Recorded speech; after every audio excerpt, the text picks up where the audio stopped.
guys! Welcome back to my channel. So ngayon nga ay may paikot-ikot tour na naman ang cast ng Love You So Bad at pumunta sila sa Malabon sa Fisher Mall sa Malabon. At ito na nga, grabe, unexpected si Dustin. Marunong na mag-fan service. Hindi na siya papatalo kay Will pagdating sa fan service sa harap ng mga fans. Dati kasi parang nahihiya pa si Dustin mag-fan service. Jowa yan naman si Bianca.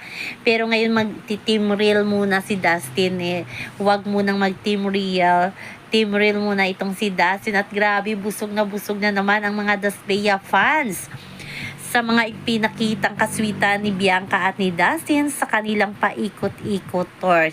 Ang saya-saya ng mall tour na yon at talagang enjoy lang ang lahat. Yun lang, hindi na naman mag-iwasan na mag-ingay na naman ang Wilcat Dasbea, sisihan, awayan na naman sa ex kung sino ang nauna at may mga parisibo pa.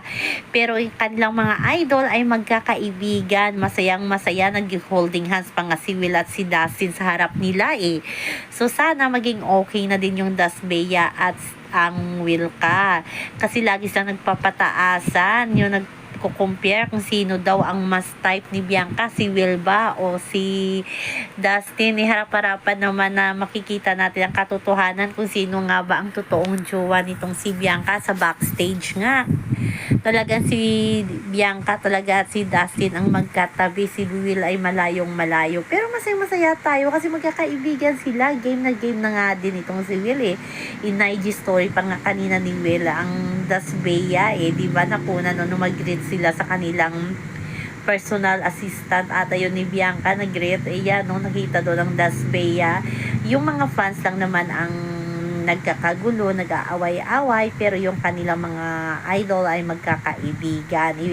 Ewan ko lang kung bakit galit na galit sila kay Dustin. Siguro hindi lang nila matanggap na jowa nga talaga ni Bianca si Dustin in real life. Ito nga lang, showbiz lang nga lang. Sasabihin lang yan ni Bianca na single siya. Ganon din, di ba?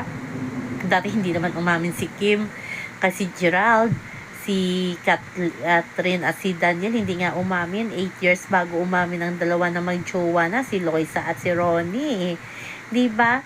So, showbiz is showbiz. So, kailangan nilang umarte sa harap ng mga fans para kiligin. Doon sila kumikita Pero, ayan, abangan natin ang Love You So Bad. Ang jolly ngayon ni Dustin. Gusto ko ngayon ang aura ni Dustin.